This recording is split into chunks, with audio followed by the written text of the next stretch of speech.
Penting ke saiz zakar? Ramai lelaki perasan dulu zakar rasa besar, padat, kuat. Tapi bila masuk umur 30-an ke atas, pelan-pelan jadi lembut. Makin susah nak keras. Dan saiz masa ereksi pun macam tak sama macam dulu. Yang buat makin risau, waktu rehat pun dah nampak mengecut. Persoalannya, kenapa benda ini boleh berlaku? Adakah ini normal atau sebab yang lebih serius sedang berlaku dalam badan? Yang pertama, antara punca zakar nampak makin kecil adalah kekurangan aliran darah yang konsisten ke kawasan zakar. Bila seseorang ada masalah mati pucuk, salur darah dalam zakar kurang aktif. Bila tak cukup darah, tisu dalam zakar tak berkembang dengan penuh masa ereksi. Lama-lama, tisu otot licin ataupun smooth muscle dalam zakar boleh jadi mengecut sebab kurang digunakan.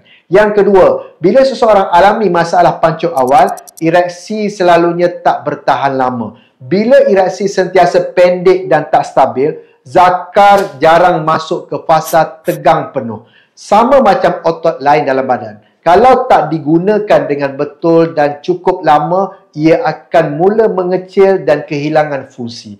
Ini juga sebab kenapa pancuk awal secara berpanjangan boleh jejaskan saiz zakar secara tidak langsung. Yang ketiga, paras hormon yang rendah boleh menyebabkan pengecilan tisu zakar.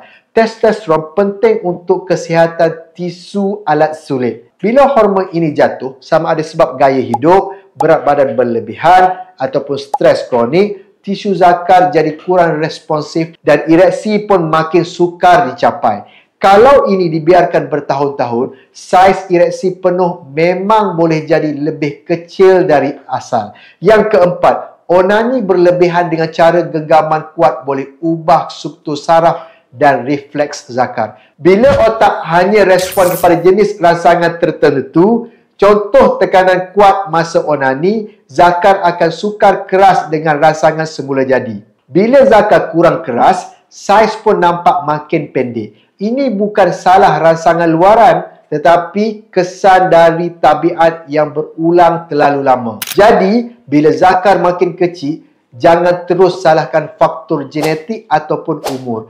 Cuba periksa semula gaya hidup, tabiat seksual, tahap hormon dan kestabilan aliran darah. Sebab banyak kes yang saya jumpa, bila kita rawat punca sebenar, saiz dan kekuatan zakar masa ereksi boleh pulih semula ke tahap asal. Bukan mustahil, tapi kena ada ilmu dan tindakan. Kalau anda alami gejala macam ini, cepat-cepat buat pemeriksaan. Di Him Wellness, kami sediakan rawatan shockwave terapi, iaitu rawatan moden tanpa sakit, tanpa ubat dan terbukti bantu tingkatkan aliran darah ke zakar. Hasilnya, lebih kawalan, lebih keras dan tahan lebih lama dalam hubungan. Sebab kalau dibiarkan terlalu lama, ada kerosakan yang tak boleh undur balik.